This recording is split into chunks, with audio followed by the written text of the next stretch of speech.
So first of all, what does the object symbolize to you? To me, it symbolises. I think I did a good job in applying the depth of research to a practical tool. I did look at expressing this stuff in like a conceptual piece and then a sculpture route and talking more about.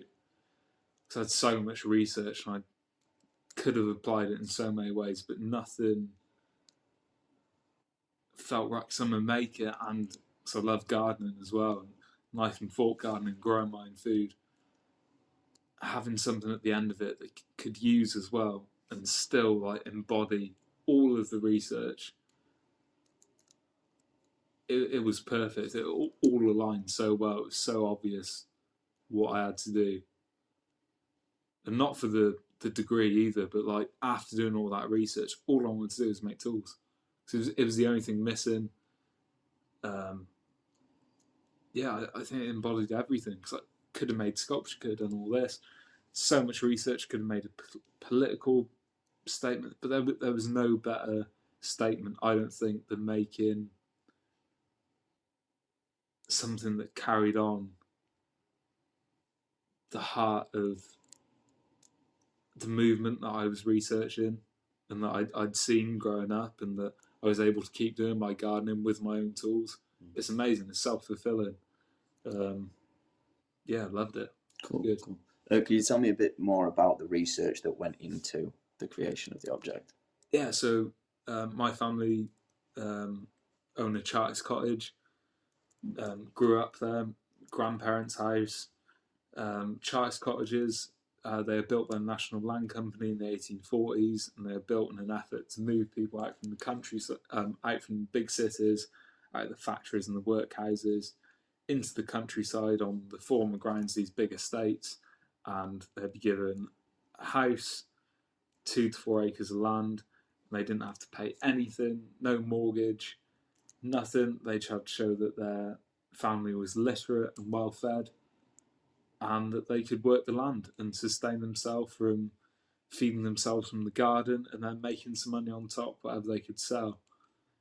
After doing all this research and looking into like the structure of the cottages, the architecture, looking at it as a technical point of view, and then like looking at the politics of the time, comparing them to now, how that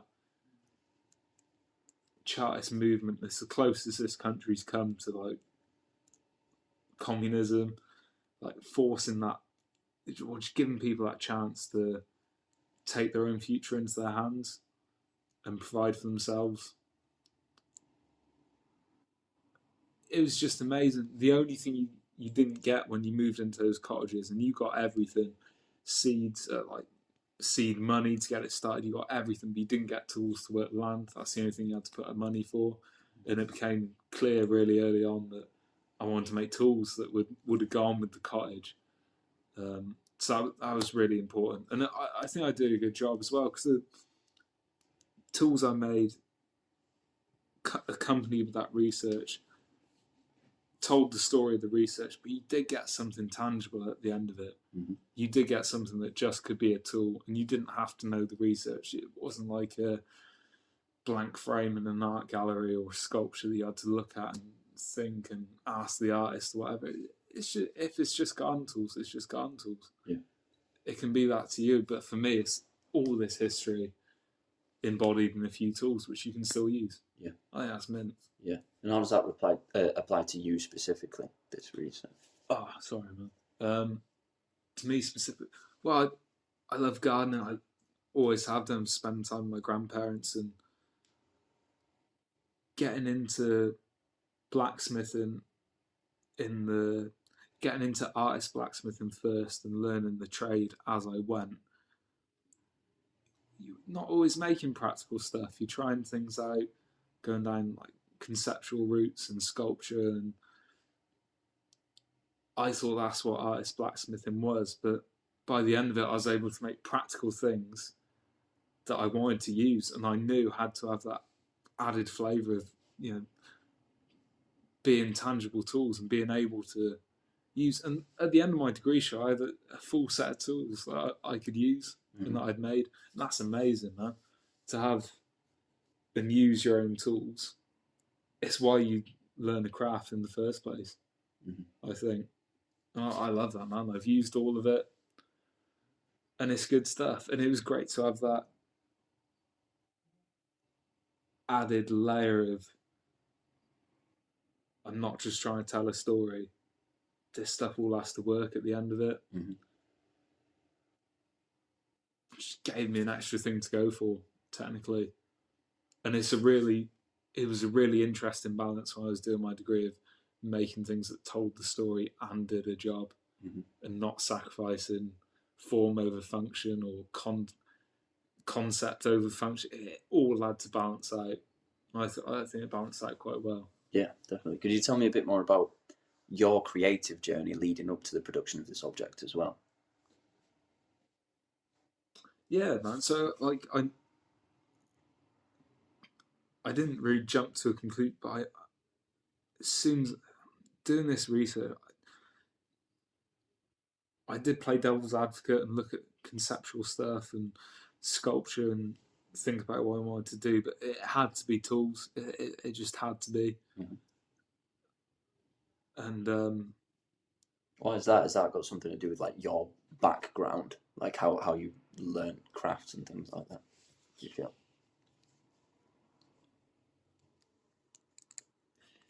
I think so. Because the thing about making gardening tools is, for me, they're not. I don't garden. I don't grow flowers. Not interested in flowers. It's knife and fork gardening. It feeds people. It's cooking. It's community. It's your family. It's what I grew up with. And to do that, you need tools. It just had to be tools, and making things that, they could have been abstract. They could have been almost tools. They could have been uncanny tools. They could have had more of that research woven into them, but it would have stopped them from doing the job that the research said they were always meant to do. And what I wanted out of it, I wanted my own tools at the end of it. It's perfect. Still use them. It's great. Yeah, wicked. Could you tell me a little bit about sort of your background as a maker in leading up to this? So how you kind of went from craft to craft, and how you learn different things and learn blacksmithing and all the techniques you kind of learn leading up to the production of this object. Yeah, man. So I came from a metalworking background. I was a mechanical engineer, a machinist, did a full apprenticeship and everything. So I chose blacksmithing because I wasn't afraid of steel, and I thought I knew the material really well. And then once I'd seen it in a plastic state, I couldn't really unsee it and go back to doing what I was doing before. So through the first 2 years of my degree, I was trying to, because I wasn't a good blacksmith. The first bit of blacksmithing I did was at the start of the degree. So I felt like I was always playing catch up. I'd always designed this big stuff, ambitious stuff that I wanted to get done, and was trying to blend all the machining and fabrication, all the stuff I'd done before, and just put a little bit of forging in at the end, sort of tick all the boxes and make up for that. I wasn't moving that much material. I wasn't making the most of the material. I wasn't working with the best things about hot forged metal, which I think is the plastic state, dynamic changing section, the plasticity of it. And then when I got to my last year, and I'd always sort of gone down the contemporary art route, and I didn't want to go near the traditional craft. And then I fell in love with making tools, and I was like, well, now I've got to actually make them. And they're traditional tools. There's hundreds of years of pattern of how to make this stuff. And I had to catch up and learn this technical stuff to make the tools I wanted. And that meant traditional joining techniques, meant moving a hell of a lot of material, studying old tools, seeing the way that they were made, and traditional tool making, sockets. tenons, pins, rivets, all the stuff that I'd sort of glanced over to appear to be more of a blacksmith, I ended up being forced to shift loads of material and really make them really do something. It was the first time I'd done something that on the degree that you could only do with forging. And before I was trying to just, it was metalwork in general, but these all had to be forged in the truest sense, like big changes in section, big starting stock, big material, and moving it out everywhere to do a job. Mm-hmm. Awesome. Why did you choose to gift a trowel to Del? Well, Del's a knife and fork gardener. She loves the community around gardening, cooking, eating, like I do. The solace and the workmanship, the long term investment of planting stuff you know you're not going to see for months. You're not going to get an immediate benefit. You spend all day in the garden breaking your back, and there's nothing tangible to take away. It's just for you. And then in a few months, you know, you get what you've planted out of it. You get the cooking, you get the community, you get the family aspect. And I've been gardening with Dad before. She's got a wonderful garden. We had a great time. And me using tools that she had, seeing her use the tools, it came so naturally what the tools had to be. And that became like an investment, like you would plant the seeds. Like doing that stuff, it was lovely, and I love gardening with Del. But like, I didn't come away with the tools. It was that long term knowing that would lead to me making the tools later on. And yeah, she had to have them at the end. Mm-hmm. She had to have them, man, because like,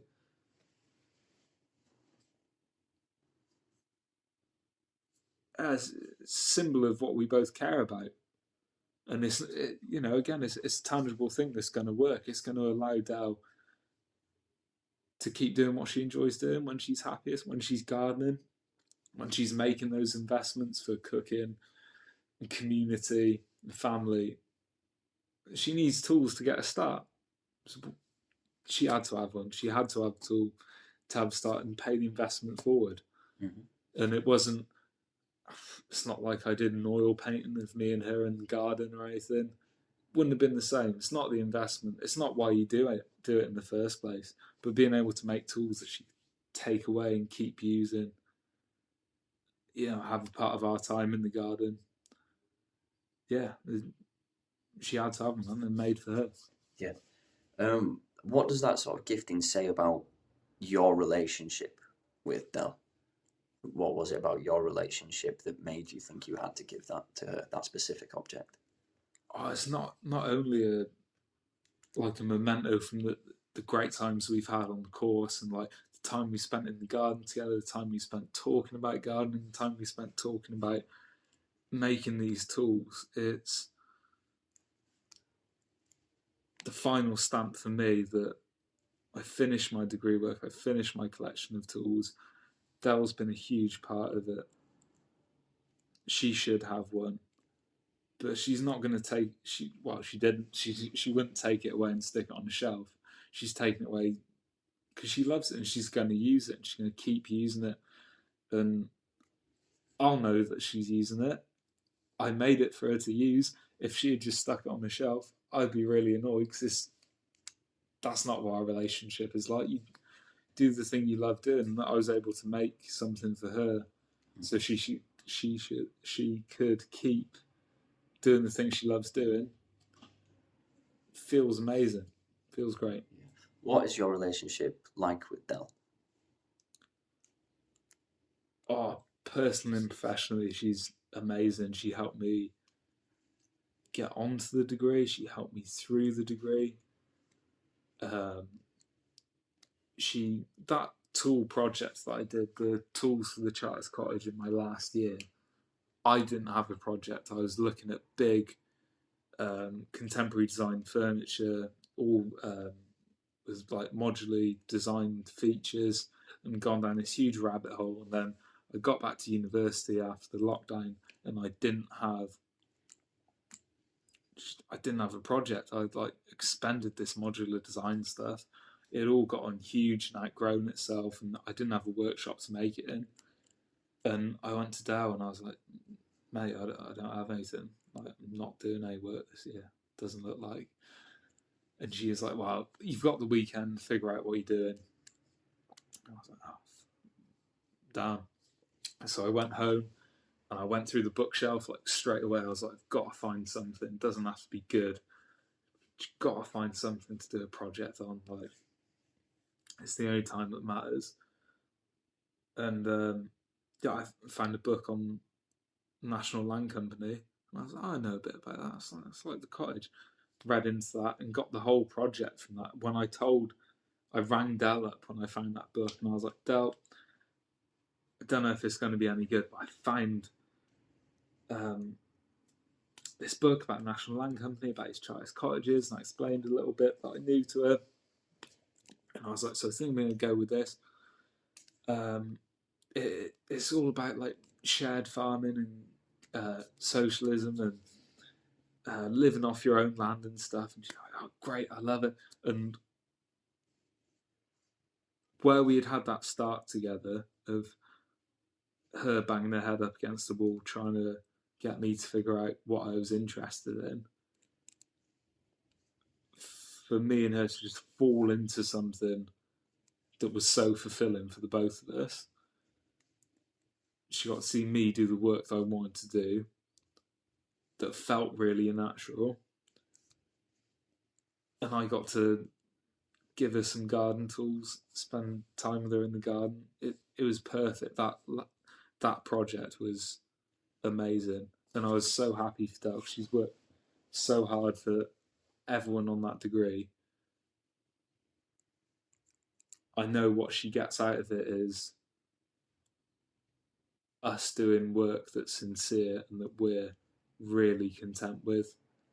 And I feel like not only the Trowel, a big gift to Del after all the grief I'd given her was me being able to show her my degree show, and for her to see that I'd done sincere work and I was content with it. Yeah, it meant a lot. Do you think the fact that you had handmade that specific object has an extra effect in sort of symbolising your relationship?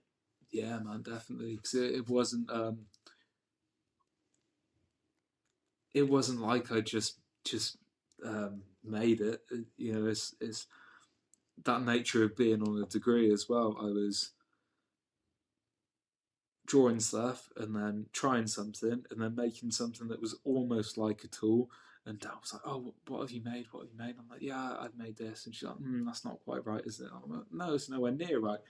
So we try again, and then she'd come back and she'd be like, oh, what have you made now? And I'm like, well, this is a lot closer. And she'd be really excited. And I'm like, well, yes, almost there. And we went on this journey of trying to get this stuff right together until we were both really happy with it, just as like people detached from it.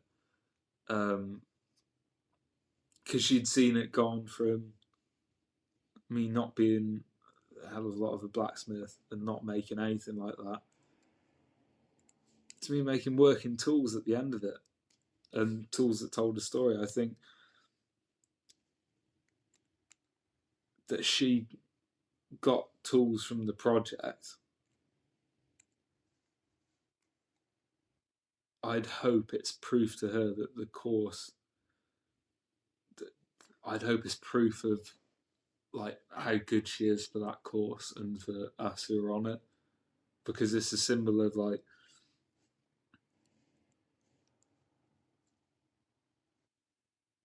what wouldn't have been if I just like tried to do huge contemporary furniture, and instead you got all that time together, talking about the things we cared about, like gardening, community, and family, and making sure these tools were right. And then she actually got to take something away at the end of it. I just think it's brilliant. Yeah. Brilliant. Thanks very much. That's all right, man. I'm terrible at this stuff, mate.